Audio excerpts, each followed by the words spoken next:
Welcome to Automate, Delegate, Eliminate, where we discuss e-commerce issues and whether our guests today automated, delegated, or eliminated them, and why. Your host is Will Christensen, co-founder of Data Automation. And again, welcome to Automate, Delegate, Eliminate.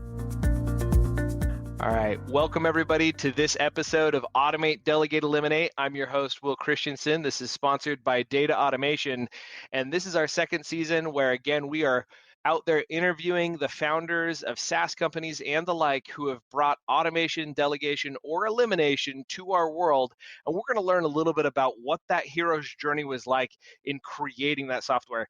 Today, I have a close friend of mine on the podcast. Chad Rubin from Skubana is here. I'm going to read his bio here so everybody can get to know him a little bit better. So Chad, having worked in corporate finance, covering internal stocks, started his own e-commerce storefront in 2008. As crucialvacuum.com, Chad discovered the real need to solve was the most serious problem in order processing and inventory management, and that caused millions of dollars of loss for e-commerce sellers, just like his e-commerce seller every year. Like most of the best SaaS products out there, the need to solve this pain point was so powerful that he built his own piece of software. That's where Skubana came from. And so we're very excited to welcome Chad to the show today. Grateful to be here. Thanks, Will. Awesome. So Chad and I actually have been working together over several years now. We became a preferred partner of the Skubana team in helping connect and automate. And he would speed dial me when we were at conferences, and we'd be like, "Dude, Will, come over here. I need you to help me close this guy." And we'd get really excited about helping people connect things and automate things. And honestly, Skubana and Data Automation have grown together as we've been able to look at some of these processes. And so I'm very familiar with Skubana's software, and I was very excited to have Chad join us because obviously I know a little bit about some of these pieces of software. So I'm really excited to hear about this. Chad, anything more that you would like to add about what Skubana does? And I heard that we could probably spend the next hour and a half talking about all of the things that it does. Yeah. The broad strokes here is, if you know Shopify is everything above the earth, right? It's all the retail locations that you shop in. In fact, your grandmother can go and start a Shopify store tomorrow. So Shopify is everything you can see above the earth, and Skubana is everything underground that you can't see. And as these digitally native brands have been scaling, it's never been easier to scale and to sell more. It's been harder to manage and to operate, especially as they go multi-channel. So we are the peanut butter to their jelly. Right? We're everything underground to enable and empower brands to run and automate their entire business. Beautiful, beautiful. So if Shopify is the upper, you're the systems. If I'm looking at an anthill and there's tons of like storefronts around the anthill, you're the maze and the worker ants that everything that are going on inside, fulfilling what the outer side is going on and doing. Yeah, and to use my peanut butter and jelly analogy, like, if Shopify is the peanut butter and we're the jelly, data automation would be like the layer, the saran wrap around that jelly and peanut butter. There you go. Right. Got it. Love it. Love it. Love it. All right. So how does your software differ from other, and I've heard it called inventory management solution, order management solution.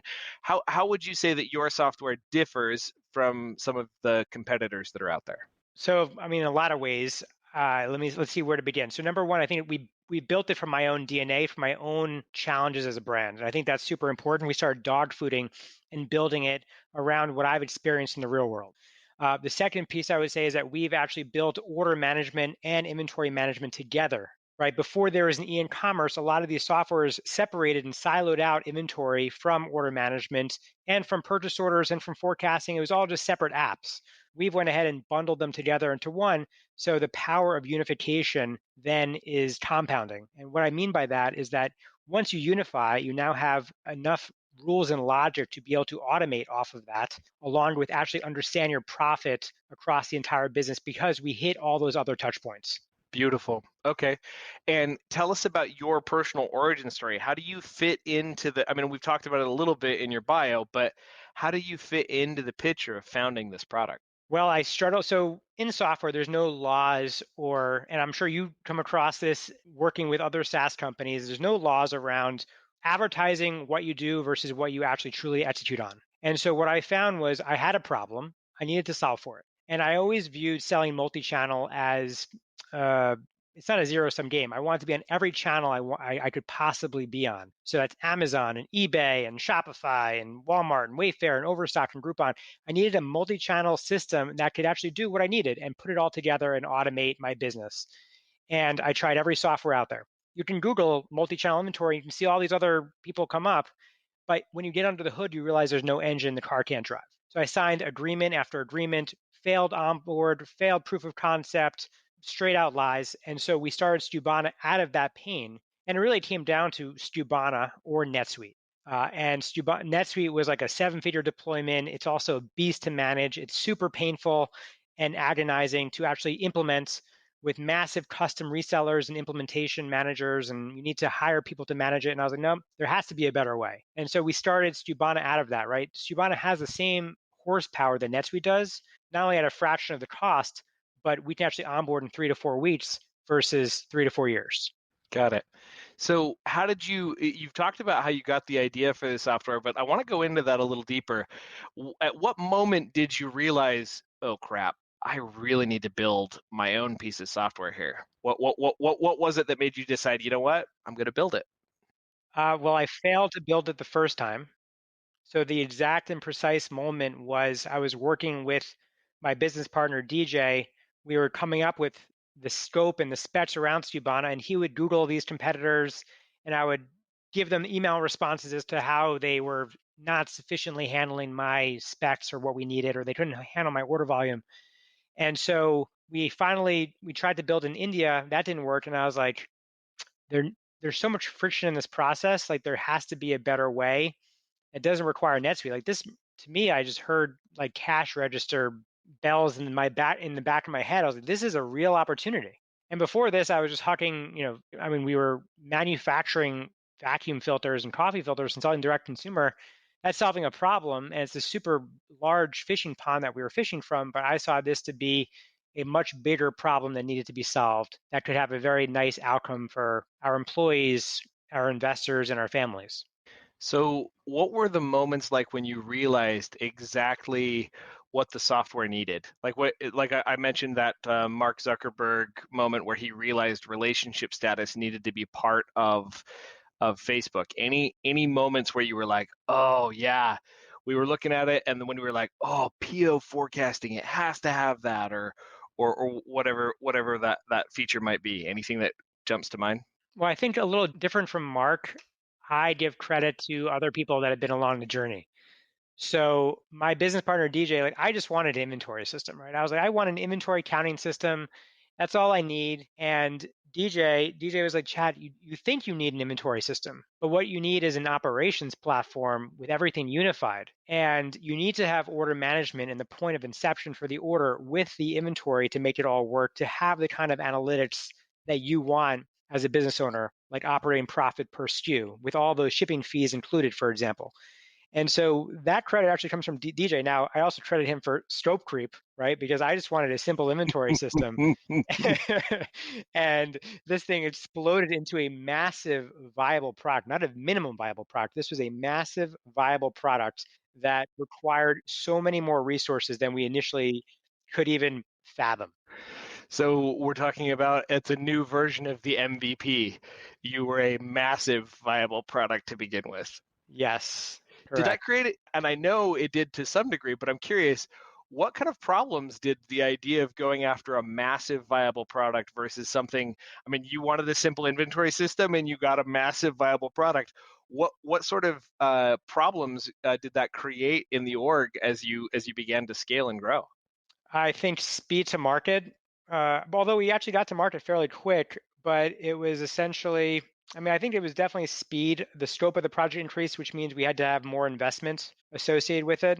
And more investment dollars meaning more developers, meaning more employees. Managing human talent is probably one of the hardest jobs to as a CEO and as an executive at a company, managing expectations. So it opened up a lot, but I also think it also opened up the idea, like that's what made us different, right? And it's thinking out of the box or doing the hard things that sometimes actually bears the most fruit. Interesting. So obviously, had to overcome some of those challenges, the delays to market. some of the things I know from my experience with Skubana, there were some really buggy moments there in the beginning where some things were like, oh yeah, that doesn't really work just right. And we had to kind of figure that out together. And it was a process for you to kind of come in there. And I remember coming to you at times and asking like, well, can it do this? And you were like, sorry, Will, we are focused on making Skubana do this. And there became that moment where you had to kind of narrow the vision for what you wanted to do a little bit. Tell us about that. What made you guys decide, okay, instead of doing everything for everybody, we're going to do this right for these specific individuals? What was it that made you decide to do that? I think going after specialized expertise has a tremendous amount of value. And the second thing that we did, which I think was also incredibly smart and not my idea, right?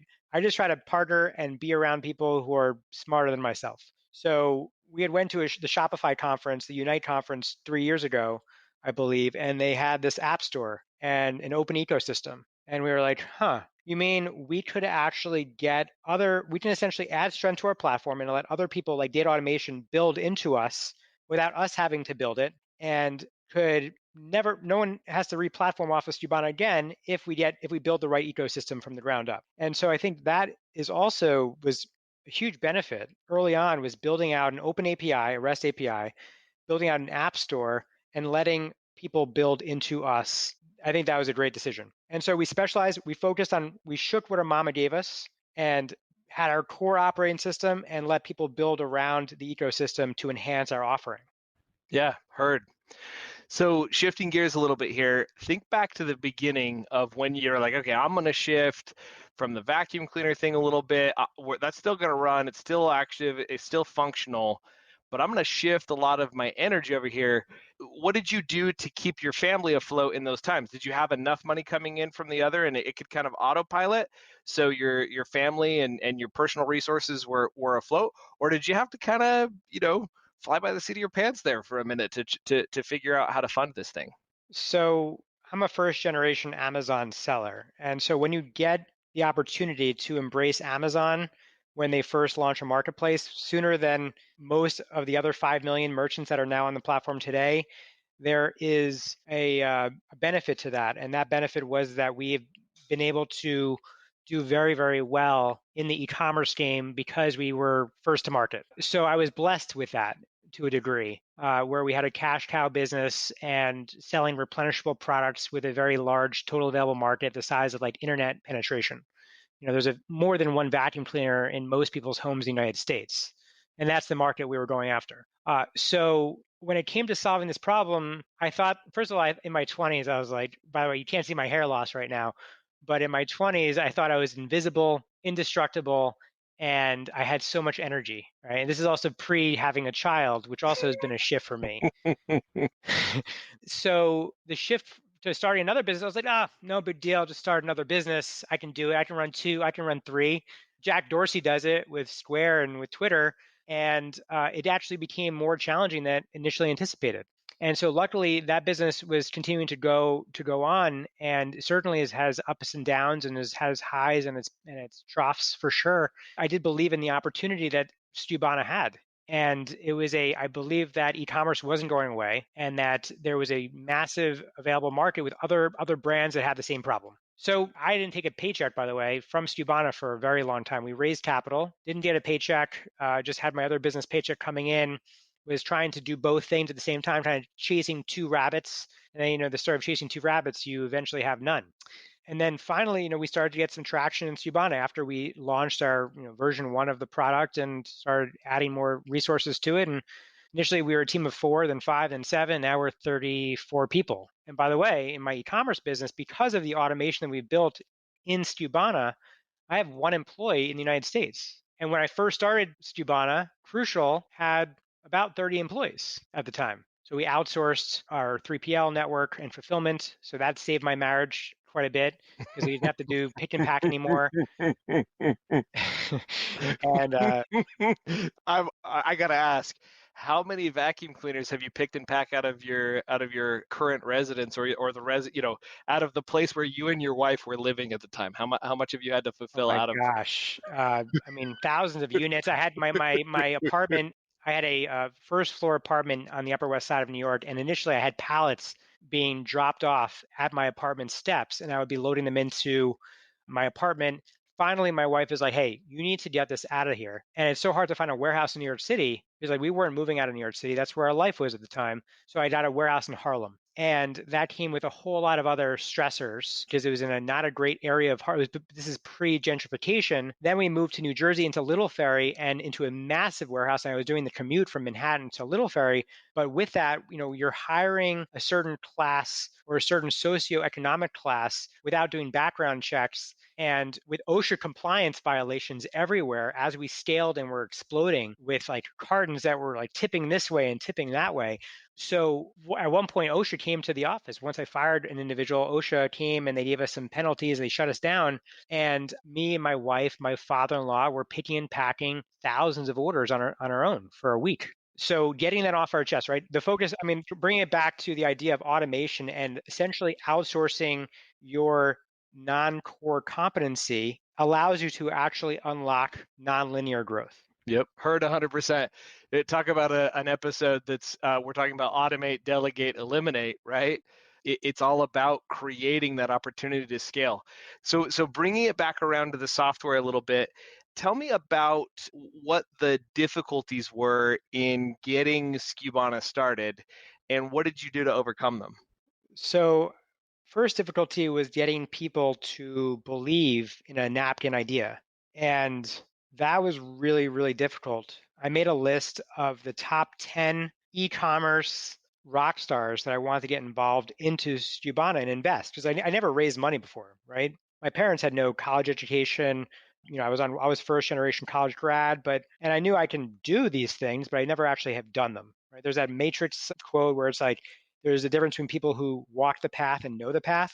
And like you can know that you can raise money, but like doing it is a completely different thing. So that was a pretty big milestone. So first I got my father-in-law to invest money. And once he invested, many other people followed, which was interesting. And then finally, in my top 10 list that I shared earlier, I had a short list. One person out of the 10 responded to my message, or 2 out of the 10 responded. And then finally, Brian Lee who started Honest Company, LegalZoom, Shoe Dazzle, many other companies, he became our first real investor, like sort of brought credentials to the plate. It wasn't just family and friends in the seed round. It was like, oh no, Brian Lee sees this problem, believes in it, and is going to be part of this vision with us. And he's now on the board today, by the way. So as you sat down, I mean, what was that feeling like when you got the message back from him and he's like, no, let's talk about this? Like, it probably wasn't like a yes, I'm going to invest immediately. It was like a let's have a conversation, right? Like he wanted to talk to you, meet with you. He was like, hey, this is interesting. Please go talk to these 5 people before we talk. So we interviewed technically with team members of Honest Company and Warby Parker. He had some contacts that were there, and they saw what we were building. They understood the tech infrastructure. So we kind of put this through this like gauntlet process, and then finally came in with money. And my operating system is typically wanting to protect myself from rejection and fear of rejection. I kind of had a wall. I was like, oh, this isn't going to happen. Like he's just, this is just something he's looking into, but it's never going to happen. And it actually became realized, which is amazing. So what sorts of questions did you get asked? I think this is a powerful opportunity for us to remember. You said, know the path, walk the path. You now have walked that path, and correct me if I'm wrong, but you walked it again, right? You went and got a second round to go look at that. What sorts of questions, as an entrepreneur in the SaaS world or otherwise, when you're looking to raise money, what sorts of questions are listeners who were trying to do what you did? What sorts of questions are they going to run into? Well, it's different questions in the seed round versus the Series A. So do you want to Okay, focus so on? let's talk seed round because we're talking about founding. Yeah. So seed round, I think you have to think through every aspect of the business logistics. For example, I remember one seed investor, prominent investor, I think he was like initial founder of AOL. We're in a room with him or Huffington Post. We're in a room with him and he was like, so you have 2 businesses. Like what's happening with that other business and what's your role in this new company? And I didn't actually have a really good answer. I was actually like defensive about my response to him. And it wasn't a very good response. He didn't end up investing money, but thinking through really hard topics But part of it is actually getting reps, right? Like when you're running or when you're training for a marathon, you're like doing miles and you're doing 3 miles and 5 miles and six and seven and eventually get to 21. Sometimes just having these proof of concept conversations could just help you formulate things in your head. Like you're getting feedback in real time, unfortunately. Hopefully you can get feedback before the real time kicks in, but I was getting some feedback in real time from a lot of these calls I had set up. So if you were giving advice to someone who had never done this before, what would be the number one thing you'd tell them to do? Just go out and, start pitching people?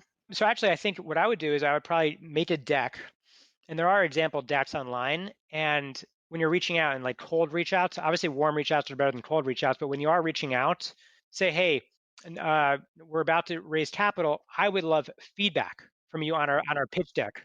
So getting the feedback on the deck, it's kind of like when you're looking for a job with your resume. You're not just sending your resume out saying I want a job. And some people do that. Instead, how my approach was with the resume was, hey, can you take a look at my resume and give me some And tell me feedback on what ways I can stinks. improve?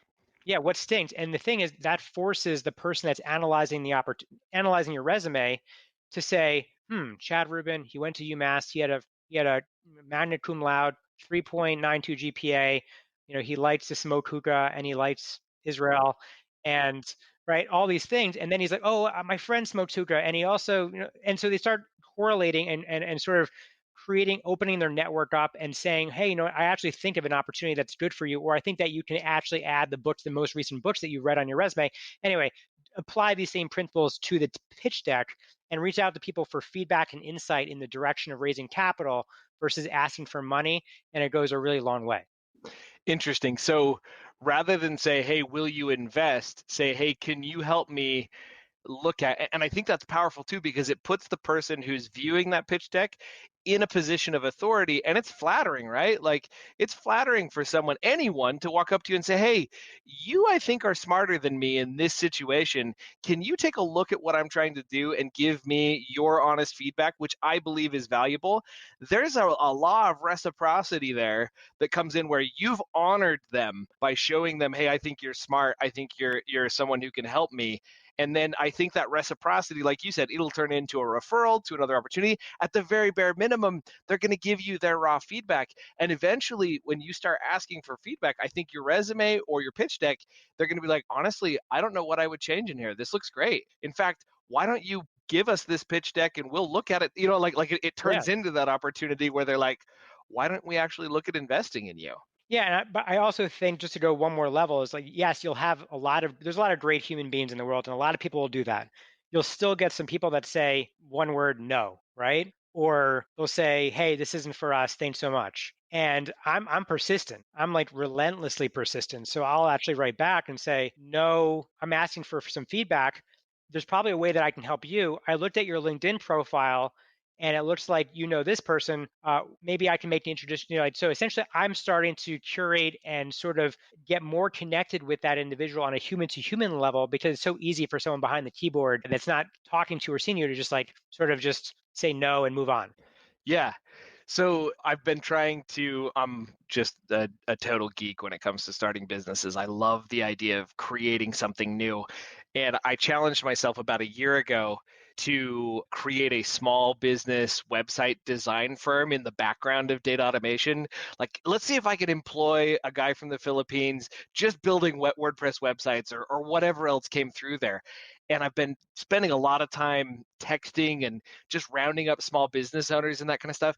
And I've found that human connection, asking them, hey, what's your biggest challenge right now as a business owner? Like people are just so much more likely to connect with you when you care about them as a person. And it's not just a number and it's not just a piece. So I love what you're saying about that connection. And by the way, it's been a year, $1,300 a month. I had this guy in the Philippines that I found a year ago, and I've kept him employed the whole time, and we haven't lost money on this little crazy, and I do it at night and it's fun. So it's just I wanted to challenge myself and say, hey, could I on the side find people who do this? And it's not a massive anything, but it teaches me a lot about, that human connection and seeing that. So I hear you 100% on the idea of like making that exchange. And on this podcast, right, you're honoring me with the ability to share my thoughts and express my views and to come on, right? And you never know, that's kind of like a wedge. You never know where the conversation can take you. So an example would be like you're mentioning this about, I didn't know about this WordPress. And my wife is looking to actually migrate from Squarespace to WordPress, right? And so there, right away, there's opportunity that comes about. And so that whole law of reciprocity and the idea of giving and contributing and creating these emotional or human to human relationships is so important, especially if you're just going back and forth with this powerful investor who just doesn't care, trying to humanize it and add value, right? And whatever that wedge is that you could add value goes a long way. So that's powerful. So when you're sitting in there with that investor and he's got all the cards, he's looking at it, he's looking at you, trying to see past the investor to the human and being, what can I provide of value to this individual? And I think you're right. Creating that human connection is powerful in relationships. Yeah, a great comment that was said to us in one of our capital raise process interviews was, "What are you doing that is going to make me rich? How will Skubana make me rich? Tell me how Skubana will make me rich." And that's the perspective that they really want, that most of them aren't willing to say, but that is what they're really feeling deep down inside. Which I think is powerful, to recognize the core value or the core thing that they're looking for and then speaking to that. I love it. All right, so coming back to Skubana a little bit more, you did some raising of money that was difficult. You got to where you were there. If you were to compare, and how long has it been? When was Skubana founded? What year and what month? I would say we officially went live in 2016, but like the date of incorporation, I believe, was December 2014. September 2014. So wait, what day did you actually go live in 2016? Well, like I think we went live in 15, right? But I believe that we actually had a good product. We had a good product that was viable, in my opinion, in 2016. But if you ask DJ, you'll get a different response, right? And that's great. That's great that you have that nice banter between the two co-founders. But like I would say, like June of 2016. Interesting, because that's August of 2016 is when data automation really started to form, and I think it was actually right around that time when we were talking Zapier apps in there. So yeah, that's powerful. Okay, so as you got out there, when you compare what you were then to what you are now, how's the business changed? What was it like in the early days in comparison to now? The stakes are higher. There's more employees. Wow. So what's different from then and now? Say we have a bigger team. We have a much better product. We found product market fit. We have doubled down on what we're great at and started not doing what we're not good at. So it's just extreme focus. And we have 30, 34 people. So there's a lot of different, I mean, everything's different. We're also remote on top of it. And we're now officially remote for the future, which is something that I wanted to do for quite a long time. We just never were able to do it. And we finally pulled it off. And I don't know if we would have been able to pull it off 2 years ago, if actually we would have pulled it off. So I'm super thankful on that. But yeah, there's a lot.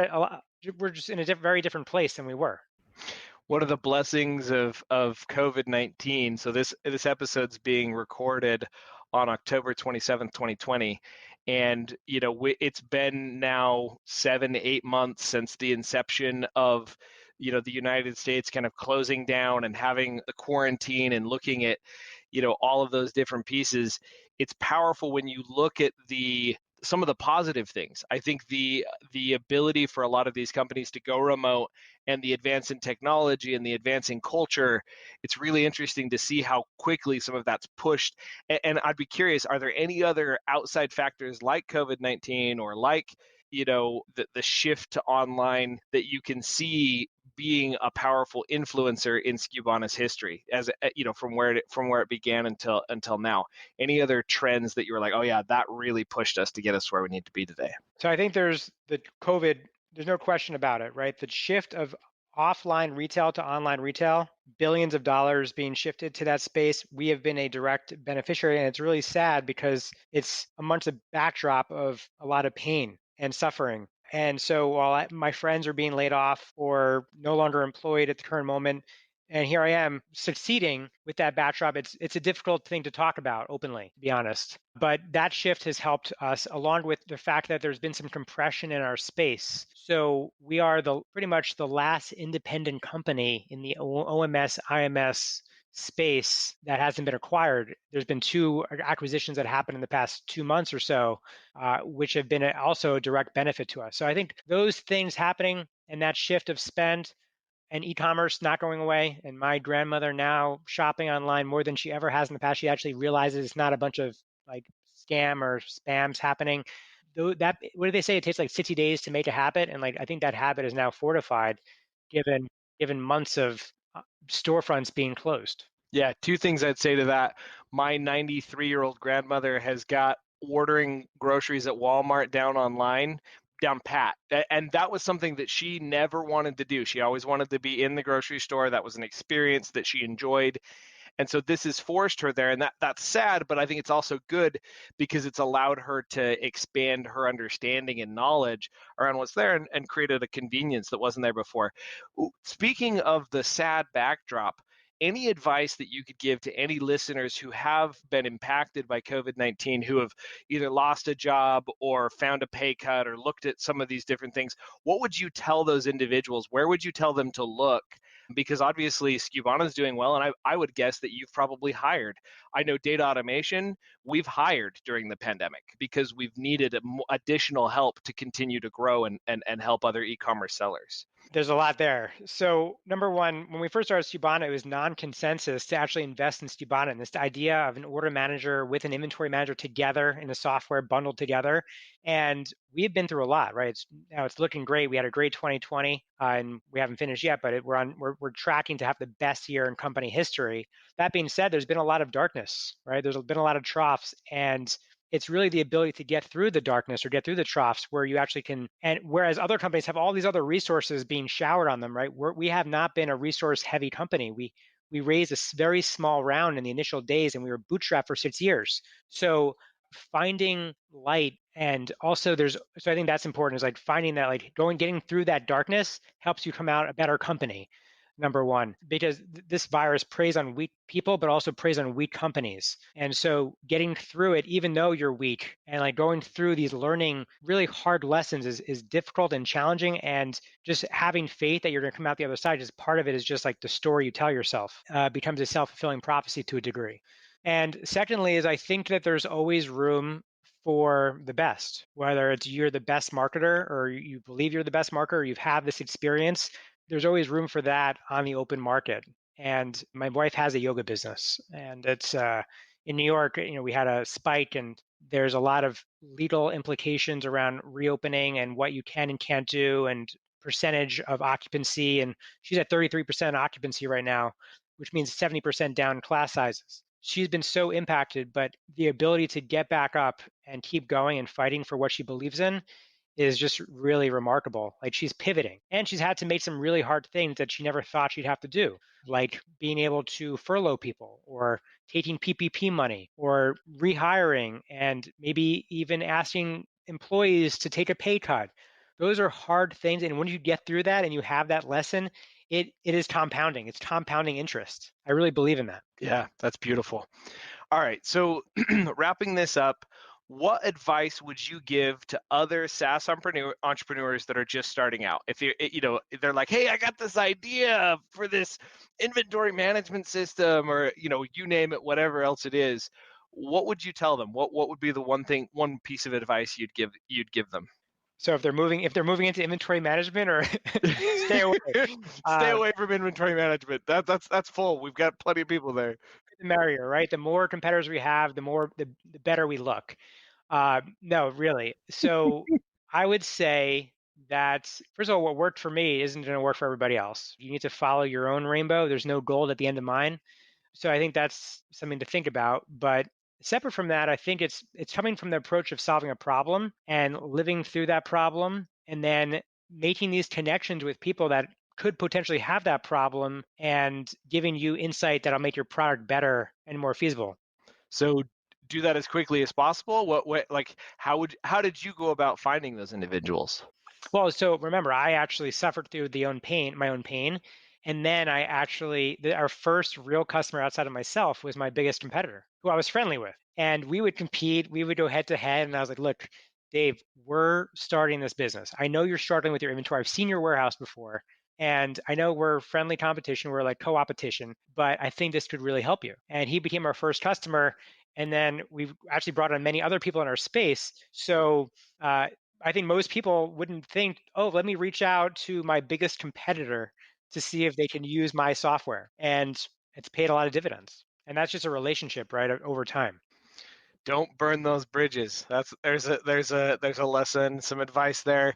Chad, I cannot thank you enough for being on this episode. I think we got some really good nuggets. We talked about, fundraising and some of the questions you saw there. We talked about where you came to it. We told the listeners to stay away from inventory management software if they want to build it. I mean, it was a powerful episode, and I'll be honest, I think there's some good nuggets here for everyone. So thank you very much for coming on the show today. Thank you so much for having me. Really appreciate it. Absolutely. That's it today for this episode of Automate, Delegate, Eliminate. I'm your host, Will Christensen. This is sponsored by Data Automation, and we had Chad Rubin today here from Skubana, which I believe is a fantastic piece of software. So, Chad, last question: where can our listeners find you if they want to reach out? You can reach out to me at my personal email address, chad@skubana.com. You can find me on LinkedIn. You can find me lurking on Twitter. And of course, you can just go to skubana.com and see other webinars that I've been a part of if you want to learn more. Awesome. Thanks again for being on the show, and that's it. You've been listening to Automate, Delegate, Eliminate, hosted by Will Christensen.